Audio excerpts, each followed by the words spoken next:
Hi, magandang araw.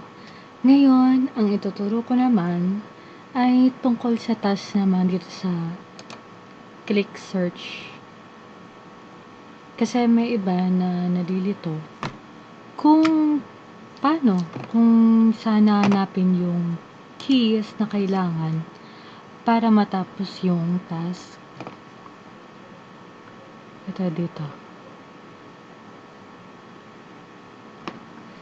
So, yun nga, bago ko siya ini-start, ginagawa ko muna yung task, yung mga steps.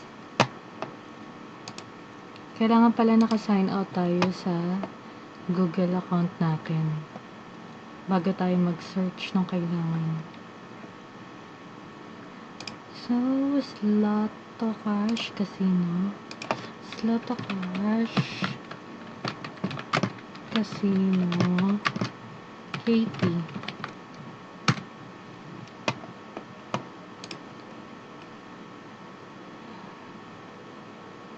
Pero pwede na rin natin accept. Accept na lang natin.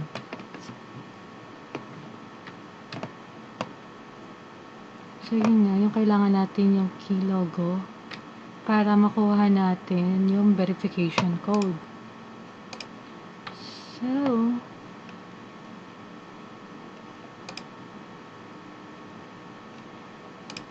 tingnan natin kung ano yung hinahanap nating site. So, meron silang screenshot dito kung ano yung itsura ng site na kailangan nating buksan kasi dito sa mga lumabas sa ginugol natin is marami kasi siyang mga site na kailangang buksan, pero dahil may binigay naman sa atin na site yung task, so kailangan ganito yung itsura niya. So, after nyan,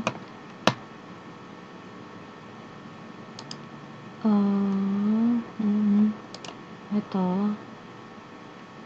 may ktwager.com, kiklik natin yan.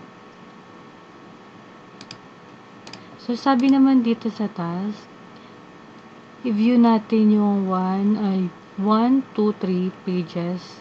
Kung wala sa 1, sa 2, pag wala pa rin, nasa 3. Bali yung sinasabing page dyan, itong pages, ito yan ng casino, page 1, page 2, yan live, page 3, yan. So, check natin dito muna sa casino. Sa casino muna. Scroll down lang. Sa pinakababa siya sa may footer. Sa may footer siya. Actually, ito. I-click mo lang siya. I-click mo lang tong wager. Tapos, may timer na lalabas. Bali, wait mo lang siya matapos.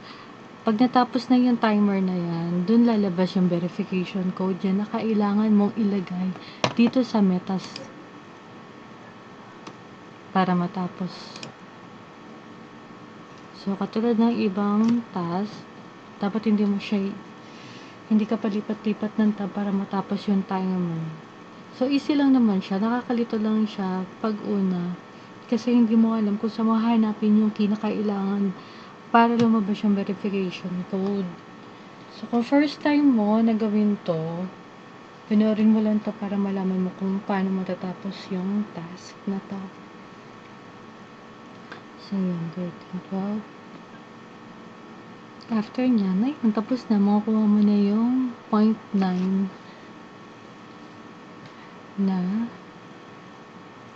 reward mo sa task. Ito. So, ika-copy mo lang siya.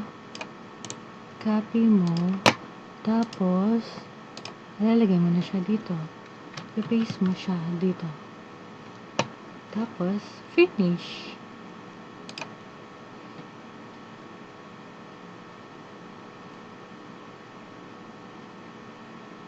Na-expired. Basta, yun lang. Ganun lang siya gagawin.